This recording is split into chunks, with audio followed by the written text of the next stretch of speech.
कभी गीता का cover page देखो सर आप, बस वो पेज जिसको समझ में आ गया, पहला जो कवर पेज है गीता का, गीता पढ़नी चाहिए सर। सबसे सरलतम ढंग से जिसने समझाया है वह है गीता।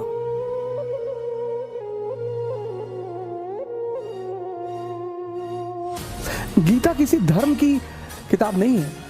गीता पे कमेंट लिखा है कि मानव शास्त्र है, मानव विज्ञान।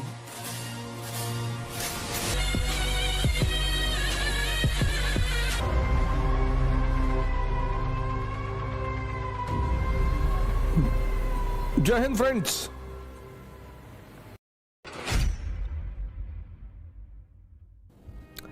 आधुनिक शिक्षा, मॉडर्न एजुकेशन, मॉडर्न एजुकेशन क्या बनाती है? IAS, minister, member of parliament, हालांकि कम बनाती है, ज्यादा पढ़े लिखे लोग तो अमेरिका लंदन ही आईटी वाईटी करके चले आ रहे हैं। इंजीनियर्स बनाती है, डॉक्टर्स बनाती है, ये बनाती है, ये हमारी मॉडर्न एजुकेशन आज ये बनाती है। जो हमारी प्री मॉडर्न एजुकेशन थी, प्री मॉडर्न, जो हमारी प्री मॉडर्न एजुकेशन थी, ये भगवान बनाती थी। आपने शायद कभी अपने शिक्षकों से, अपने टीचरों से, अपने परिवार से शायद यह सवाल नहीं किया होगा कि भगवान भारत में ही क्यों पैदा होता है। आखिर ऐसा क्या है कि भगवान को इतना क्या लगाव है भारत से जो भगवान भारत में पैदा होता है? प्रभु राम, श्री कृष्ण, भगवान बुद्ध, भगवान महावीर, भगवान कबीर, भगवान रविदास, भगवान नानक। आपने शायद यह सवाल नहीं किया होगा कि भगवान इस देश में क्यों पैदा होते हैं, और भगवान हमने माना किसको? कौन है भगवान?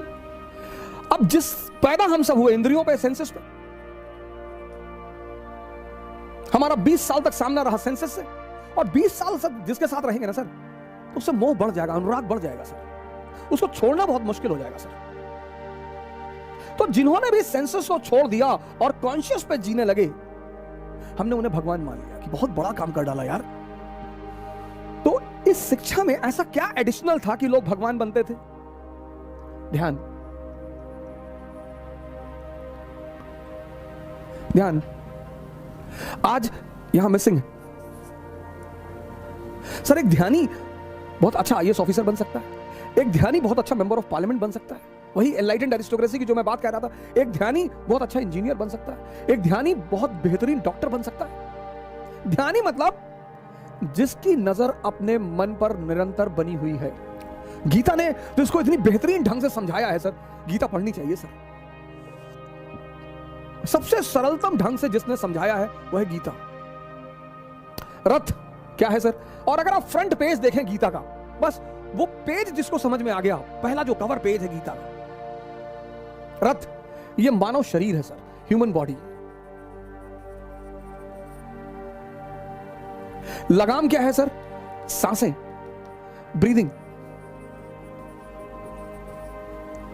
हॉर्सेस क्या है सर? इंद्रियां, सेंसेस। और घोड़े अगर बेलगाम हो जाएं तो जान ले ले सर, और गलत हाथ में लगाम ले ले तो गलत जगह पहुंचा दे। अर्जुन कौन है सर? ये आत्मा है सर, सोल। कृष्ण कौन है सर? ये ब्रह्म है, सुपर सोल। ब्राह्मण नहीं, ब्रह्म। कभी गीता का कवर पेज देखो सर आप, रथ, ह्यूमन बॉडी, लगाम, ये सांसें आपकी, हॉर्स, इंद्रियां, अर्जुन, आत्मा, कृष्ण, ब्रह्म, परमात्मा।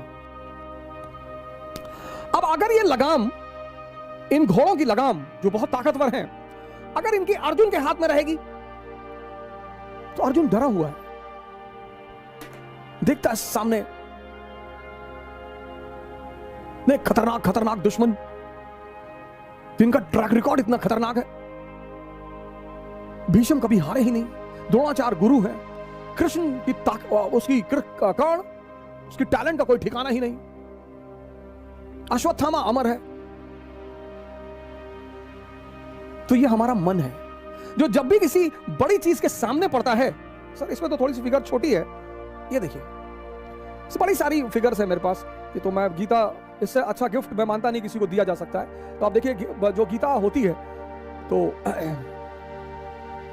देख रहे हैं छोटी सी जो नीचे बना हुआ है, इसीलिए जितनी भी गीताएं हैं सब पर ये कवर पेज पर ये इमेज बनी होती है, सब पे ये बड़ी। अब हम सब क्या हैं? अर्जुन है। अब अगर ये लगाम हमारे हाथों में है सर, भय होना स्वाभाविक है, फियर। इससे लोग आईएएस की तैयारी करने आते हैं तो कहते हैं सर 5-5 साल से लोग तैयारी कर रहे हैं। हम सब अर्जुन है सर, हमारा डरना स्वाभाविक है सर, हमारा घबराना स्वाभाविक है।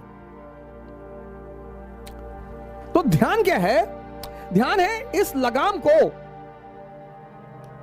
ये जो लगाम है सर, इस लगाम को कृष्ण के हाथ में पहुंचाना, इस प्रक्रिया को कहते हैं ध्यान। और जब ये लगाम कृष्ण के हाथ में आ जाएगी, जो हमारी चेतना है, जिसके बल पर मैं देख रहा हूं, जिसके बल पर मैं बोल रहा हूं, जिसके बल पर मैं सुन रहा हूं, असीम है सर, इनफाइनाइट। इसलिए अर्जुन रथ के पीछे खड़ा है। संचालित कौन कर रहा है?